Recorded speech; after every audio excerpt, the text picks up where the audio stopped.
Halo guys, balik lagi ke channel Krayon ya. Sekarang bahasanya ini. Kamu menurut perasaan kamu. Nah, ini sebetulnya kaitannya ada sama namanya placebo effect. Apa sih placebo effect? Biasanya ini di kedokteran ya. Itu ketika seseorang merespon pada treatment yang palsu. Jadi misalnya gue sakit nih, terus ke dokter ya. Misalnya taruhlah sakitnya batuk-batuk gitu ya. Nah terus dokter ngasih obat, nih obatnya minum, terus nanti banyak istirahat aja. Padahal obat yang dokter kasih ke gue itu paling larutan gula atau candy gitu ya, permen gitu, yang sebetulnya nggak ada obat apapun di dalam pil atau kapsul itu, misalnya kayak gitu ya. Jadinya yang terjadi adalah orang itu seakan-akan bisa sembuh gara-gara pikirannya sendiri gitu loh. Nah ini yang kemudian dibahas oleh dia nih ya, Lisa Rankin, Mind Over Medicine. Dia bilang di bukunya banyak bukti-bukti ilmiah yang menyatakan bahwa kita bisa menyembuhkan diri kita sendiri. Misalnya dalam kasus gue tadi, gue sakit batuk terus dikasih obat sama dokter, disugesti bahwa ini obatnya, dengan ini lo akan sembuh asal banyak istirahat, banyak minum gitu misalnya. Dan sembuh beneran gitu, berhasil ya. Nah di bukunya dia juga dibilang keberhasilan metode placebo ini bisa 18% sampai 80%. Dan ini dia bilang bisa dari yang penyakit kecil ya sampai yang gede. Misalnya darah tinggi gitu itu bisa, terus ngilangin kutil katanya bisa, numbuhin rambut gitu bisa. Jadi banyak yang metode ini tuh kemudian berhasil. Makanya dia mempublish buku ini.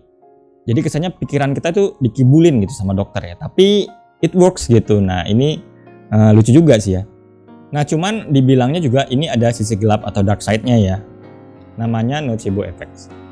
Nah nocebo effect ini kebalikan gitu. Jadi kalau dokternya tadi ngomong yang enggak gitu, itu bisa masuk juga ke pasiennya gitu. Jadi misalnya ada efek samping gitu ya. Nah itu nanti efek sampingnya itu bisa beneran kejadian padahal nggak ada. Jadi kalau nggak hati-hati katanya bisa kemudian malah membuat orang tersebut jadi malah sakit gitu. Kalau penyampaiannya nggak hati-hati. Jadi pernah ada studinya double blind ya. Jadi si dokter nggak tahu ya, si pasien nggak tahu, yang tahu cuman si peneliti gitu ya. Jadi dikasih obat ABC gitu beda-beda.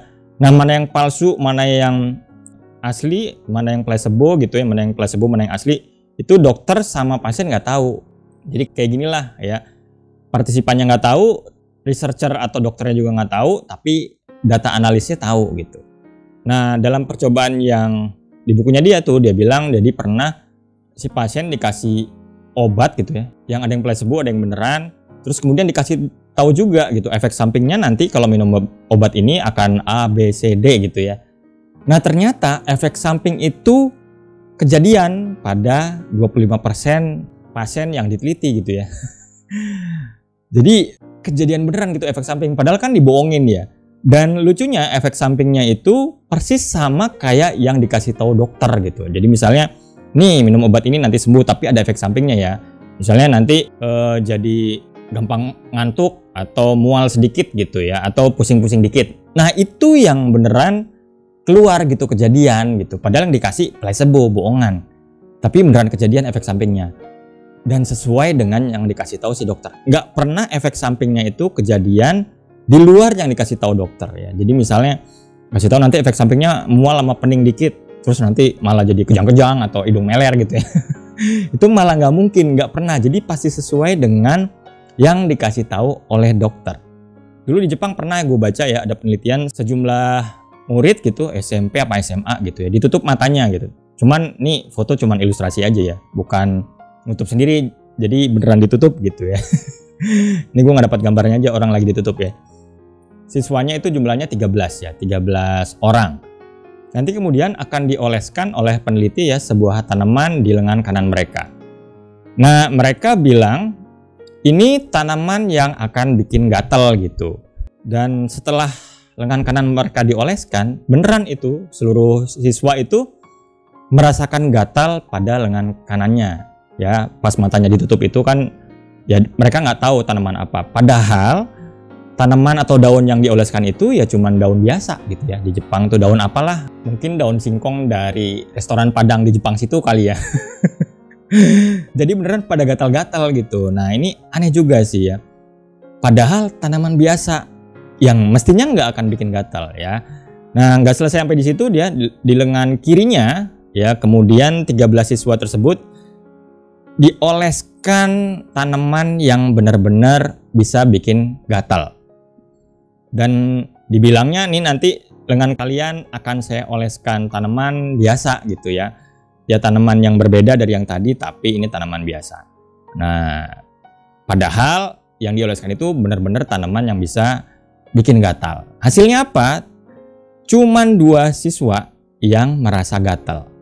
Ya, jadinya sisanya itu benar-benar menangkal kegatalan mutlak lewat pikirannya sendiri. Jadi otak kita emang masih banyak misterinya ya guys, masih banyak hal-hal yang belum kita ketahui sebetulnya. Otak bisa merespon persis atas apa yang kita bayangkan atau kita pikirkan ya. Misalnya kalau yang banyak contoh kan, kalau teman-teman ngebayangin megang jeruk terus dipencet, airnya keluar, kita jilat, nanti liur kita bisa keluar beneran gara-gara saking kecutnya. Itu juga bisa. Nah, jadi memang kayak penyembuhan sendiri atau doa yang benar-benar dalam, yang khusyuk itu katanya sih sering banyak terbukti bahwa itu bisa menyembuhkan diri sendiri juga gitu. Jadi mengubah kondisi tubuh kita sendiri. Kalau di yoga atau teman-teman lihat yang penyembuhan spiritual gitu ya, itu memang non medis tapi pakai sugesti bisa sembuh gitu. Itulah kenapa pengobatan alternatif gitu kan masih banyak ya dipercaya di sini ataupun di luar negeri pun masih diteliti gitu. Karena memang ya bisa gitu loh, bisa ada yang berhasil, cuman gue presentasinya nggak tahu ya, tapi itu bisa. Jadi memang otak kita nih hebat banget ya. Ada video gue yang sebelum-sebelumnya kan ada tentang otak ya. Nah kaitannya sama kreativitas, sebetulnya jangan pernah berpikir bahwa diri kita ini nggak kreatif gitu. Soalnya kalau kita berprasangka seperti itu, beneran otak kita mensabotase hal-hal yang bisa membuat kita kreatif. Jadi sebaiknya berpikirlah positif terus bahwa kita ini kreatif. Dan salah satu sugesti lebih jauh ya, kalau teman-teman mau pingin jadi lebih kreatif, cobalah berkarya gitu. Berkarya apapun lah yang teman-teman suka. Bisa menulis, bisa menggambar, bisa ngedesain, atau bikin channel seperti ini ya, bikin video.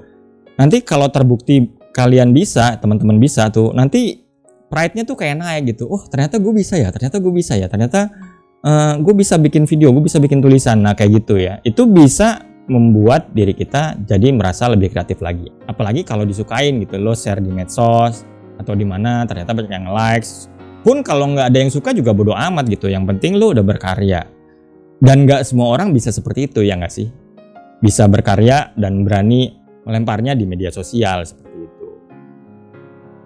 Jadi hati-hati dengan prasangka negatif ya, baik terhadap situasi luar maupun situasi diri kita sendiri. Itu sebaiknya kita berhati-hati karena nanti bisa beneran tumbuh ya dan benar-benar terjadi. Oke, itu aja untuk video kali ini. Terima kasih. Bye.